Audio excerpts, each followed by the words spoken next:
Welcome to a new series on my channel. Today I decided to make a new character in Motortown, and yeah, I wanted to make a few videos on this game for a while now, so why not turn this entire thing into a bit of a let's play kinda deal and take you guys along for the ride with me.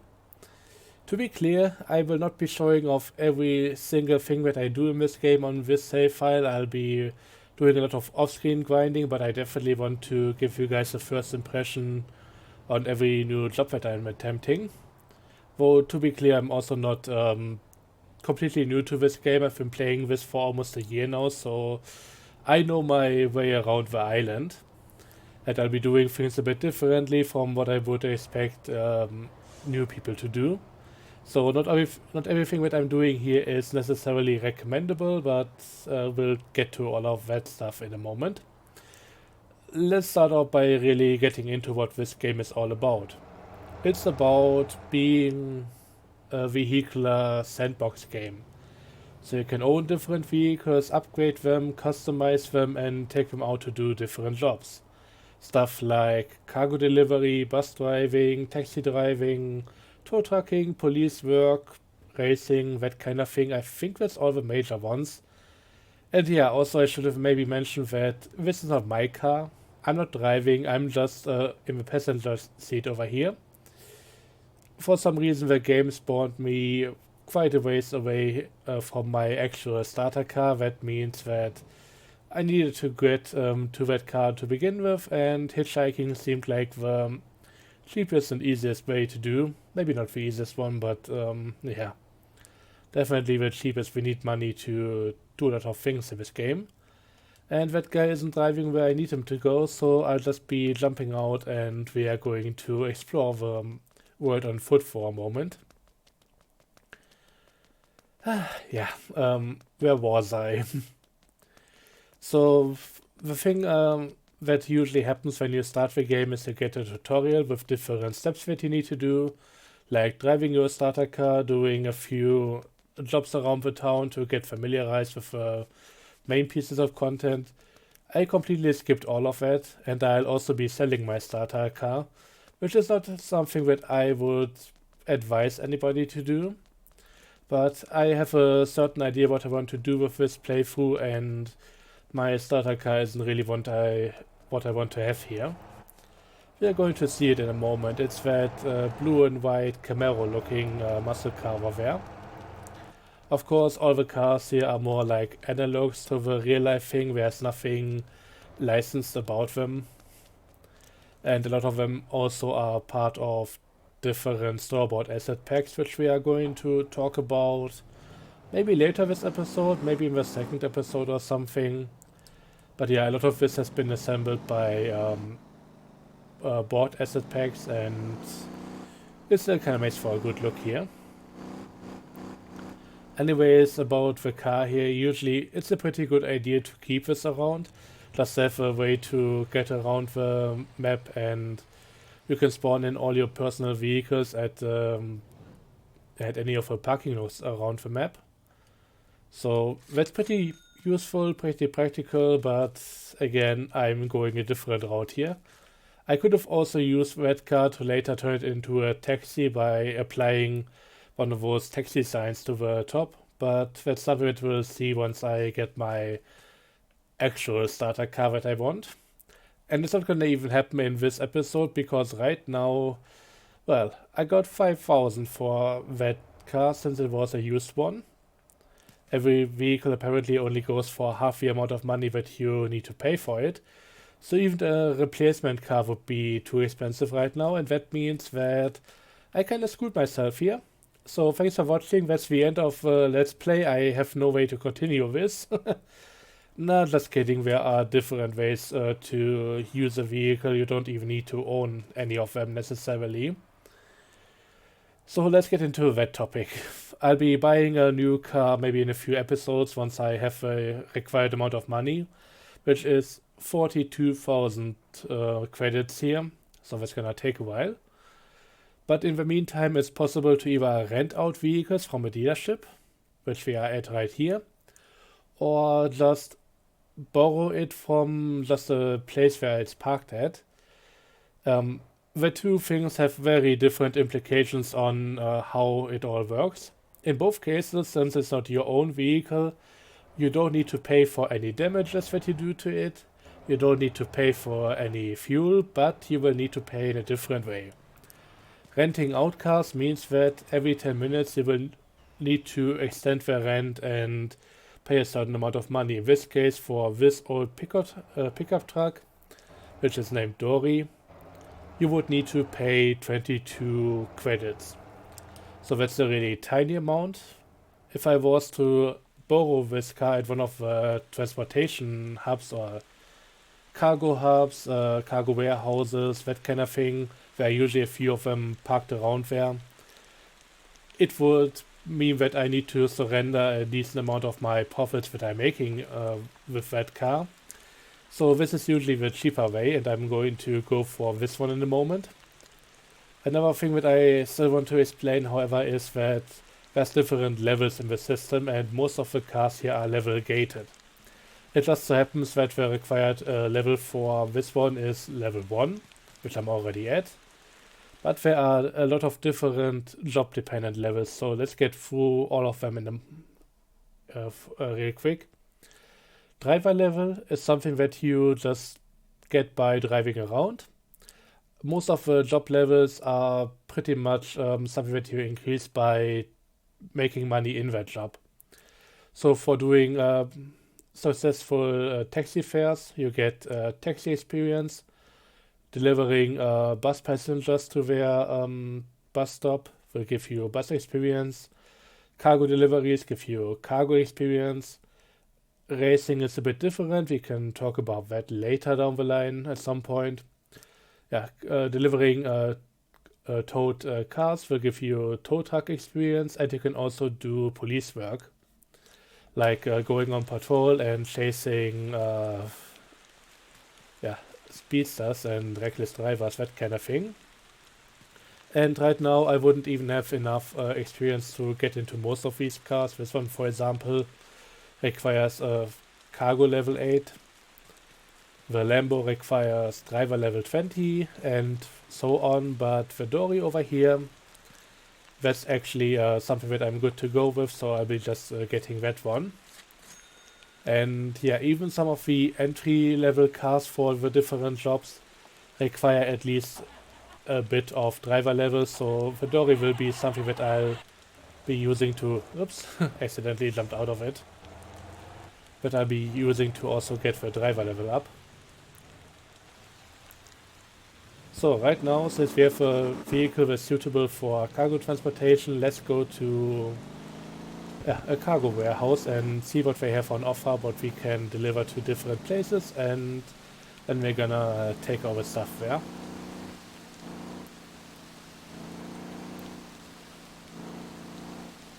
So here's the cargo hub, and yeah, you can already see there's another Dory standing here.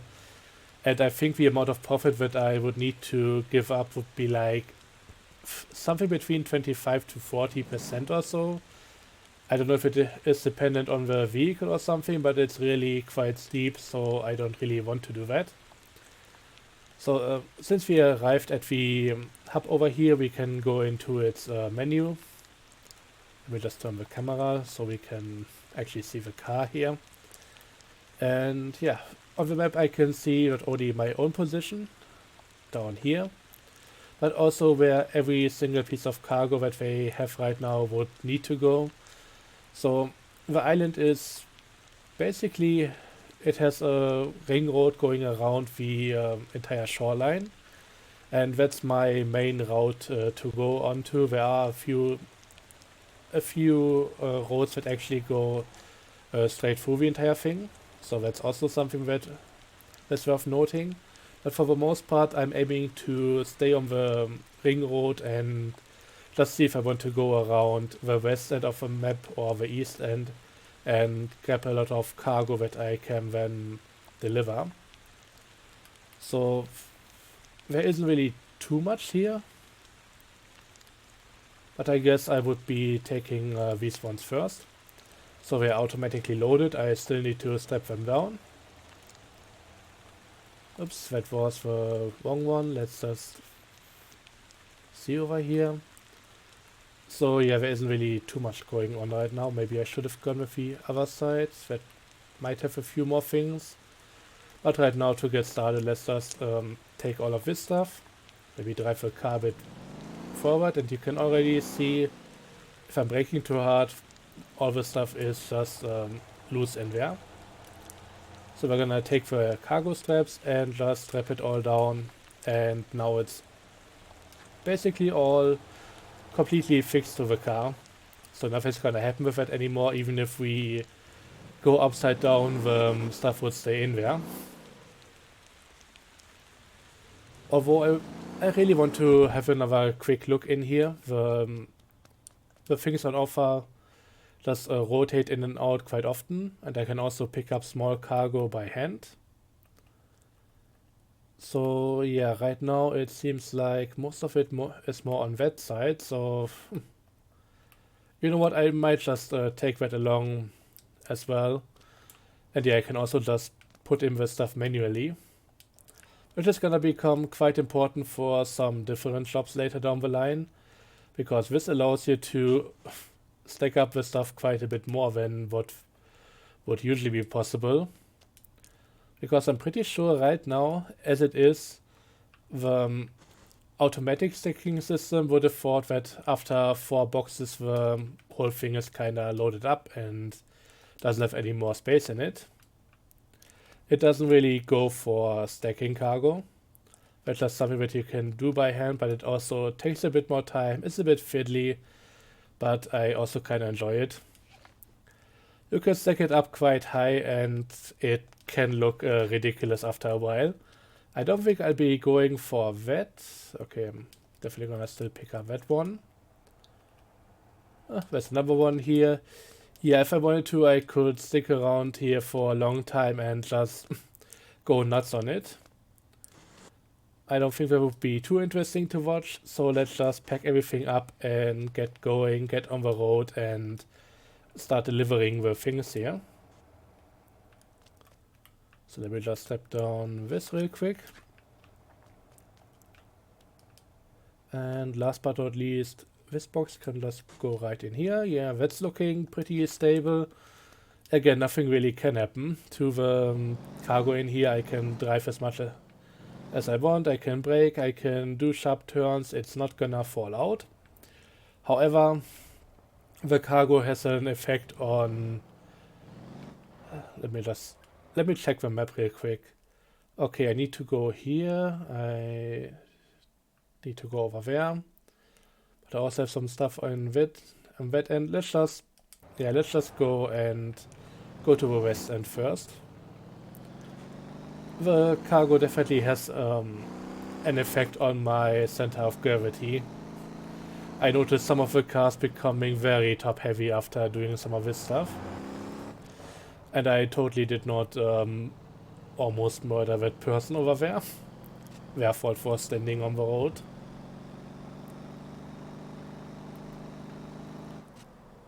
Whoa. So this thing is quite a handful right now.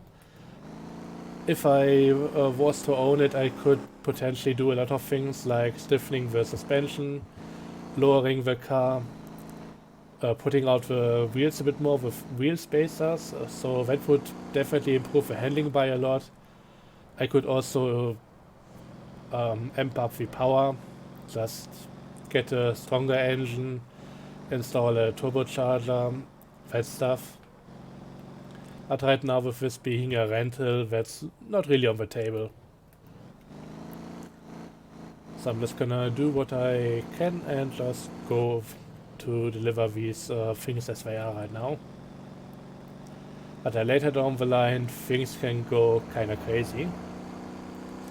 I could have, of course, also just grabbed a trailer for the car since it already has a tow hook. Or a trailer hook, whatever. However, there's also the problem that there is a system in this game to balance out the different vehicles with each other. So it kinda scales down how many how much money you get for each different item of cargo, but the more items you have, the more money you're always going to make. So let's say on this car I could have 4 boxes of tomatoes. Whoop, that was closer than I wanted.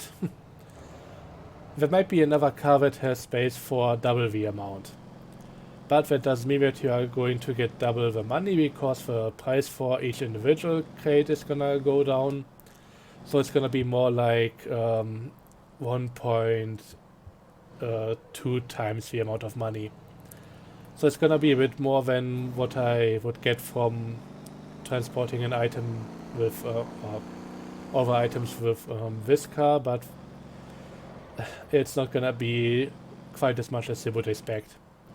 Overall, the system is kind of fine once you crunch the numbers, once you really get in depth about it. But the way it is presented is kind of confusing, because when you do pickups on foot and then put something into a car, you just notice how much the value of that item is going to drop all of a sudden. So it's kind of misleading in a way. But yeah, I think it's more a problem of representation than it is about it actually being a bad system. Because if it wasn't in place, once you get a semi, once you hook up one of those trailers, as you can see on the left over there, it would really go crazy with how much money you're making, and it would be impossible to balance all of that.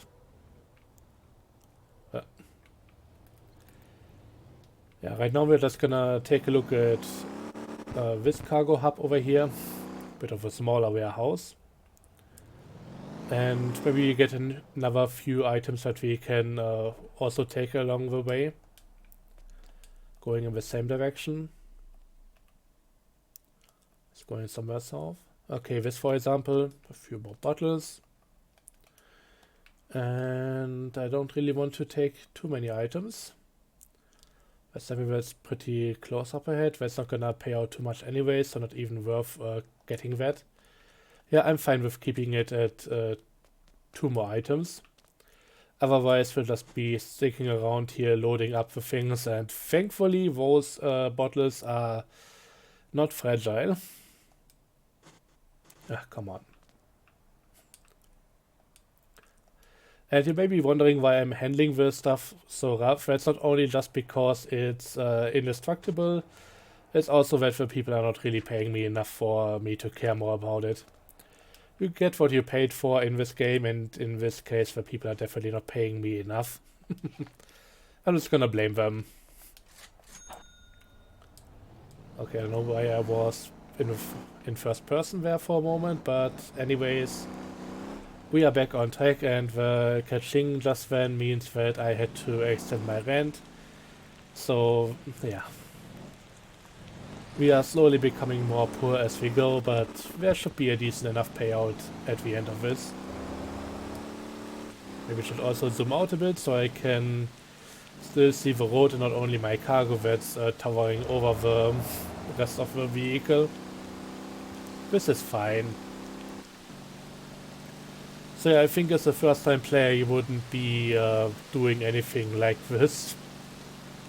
But right now, with me having a bit of experience here, I decided to just have a bit of fun with it. Okay, we need to turn left here and go into the settlement. Let's just... Oof! Damn it. I thought I could make that.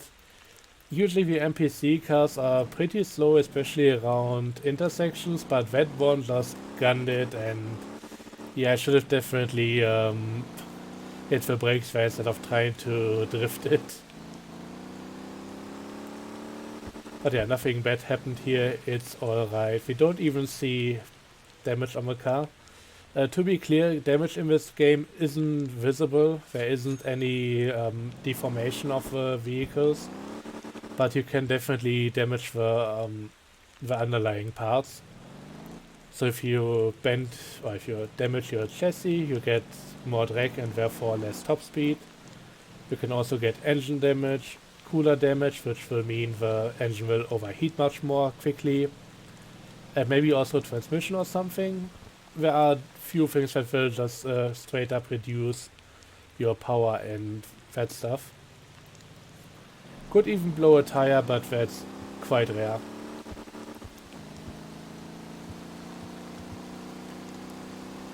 So, that was the first delivery. I should always double check that I don't forget something. Because sometimes with residential stuff you can have different locations you need to deliver to. And it's kinda annoying having to go back for the last package because 4 kilometers ago you forgot about something.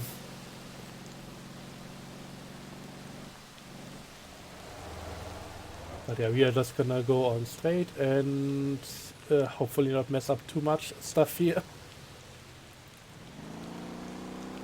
Honestly, trying to drive and also talk about stuff is kind of distracting, so I know I'm not doing the best job here, but I hope it's at least mildly entertaining, or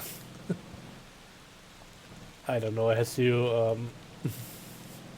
maybe get a bit squeamish about how much of a menace I am on the road. Can I get something out of it? Also, before we actually get caught by the police, I should mention that there actually is a police system here, and if an NPC cop catches you driving on the wrong side of the road, ramming somebody, or driving more than 20 kilometers above the speed limit, they are going to come after you. You can lose them again by just getting out of sight for long enough, or you can stop and pay your fine. But yeah, that's something that we are going to see once we get there. There's also a special type of job where you need to drive like a getaway car and get to a certain spot while the cops are after you. Once I see one of those, I'll definitely be doing that, because that's flat out 10k for what's usually not even that long of a drive. Okay, so over here we have multiple things to drop off. And this should be the last one. Bloody curb. Yeah, I think we are good here, so let's go on to the next place. Also, it's sometimes a bit tricky, because if you have a lot of cargo on your car with a lot of different locations, not all of the stuff is showing up immediately, so some of it might be screwing you over. Although that's something that I knew from a couple of updates ago, might be different by now.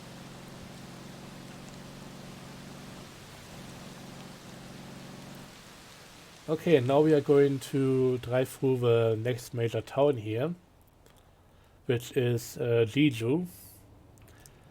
So let's talk about the map real quick. The island that I'm playing on right now, this has been the only island for quite a while. Recently there's been a huge map expansion, and they are still adding more stuff to what is almost a new continent at this point. And yeah, the island here, Jeju Island, is based around the real life Jeju Island, which is a South Korean island. It's a stunningly beautiful place. I mean, in game it's also looking quite nice, but it doesn't hold a candle to the real thing. Just look it up on Google, it's really amazingly beautiful. And that also means that all the different area names here are in Korean. I mean, I'm used to reading some manga, watching some anime, and I sometimes have issues with some of the names there. And South Korean names were definitely next level. So, after all, I'm a German trying to speak English here. So, I mean, expect the worst when it comes to me trying to pronounce some of the names in this game, or even remember them. I'm really struggling with that. That's definitely also on my end. I'm not good with names, but yeah, that's gonna be a thing. Just warning you straight up. Another thing I want to talk about here is just the development of the game. It's still in early access, and I would expect it to not exit that phase in the foreseeable future.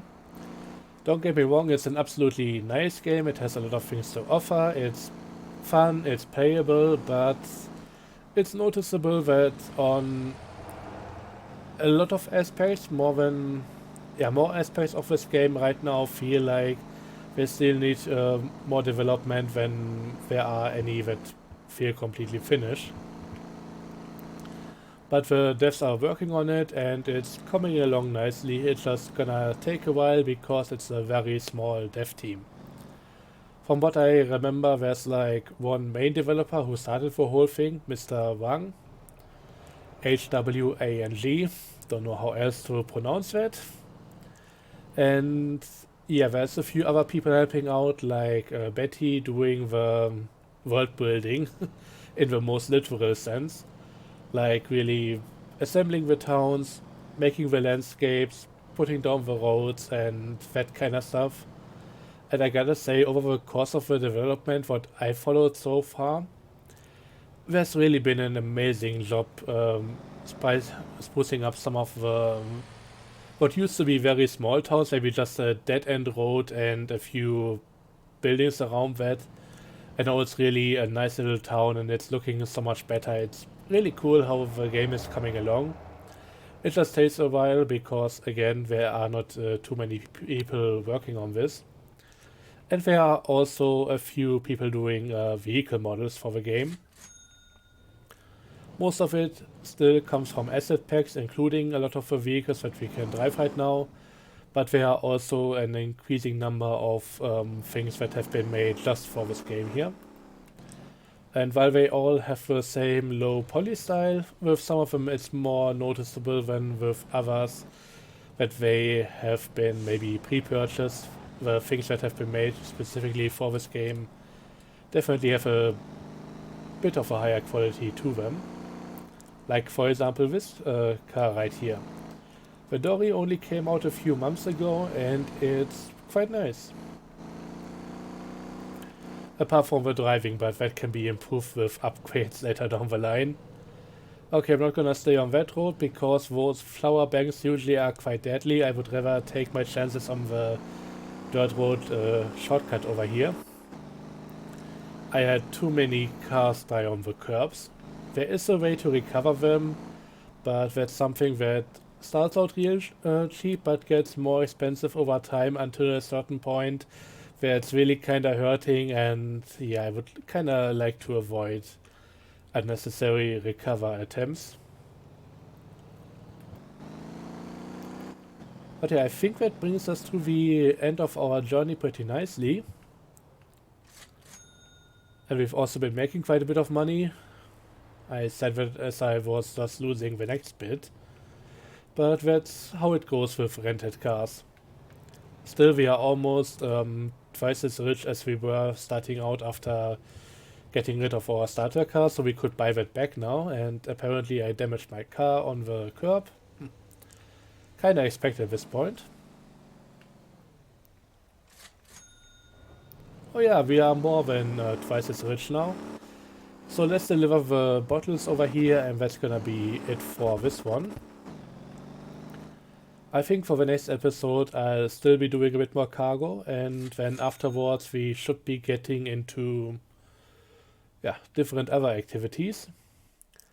Right now my levels are 2 for driving, 3 for cargo, so I made more money through cargo than experience through driving, so that's pretty cool. But yeah, in the next episode, I guess using this truck for a bit more and then moving on to other things. I think bus driving will be on the list pretty early on, but I mean, I'm level 2 now, I think that should be enough. However, I want to do something before really going ham on bus driving, so I'll only be doing a little bit of that, and then later down the line, we are gonna turn this into a more major type of business. But yeah, that's gonna be it for this episode. Let me know what you think about all of this stuff. Thanks for watching and hope you have a good one. See you next time. Bye bye.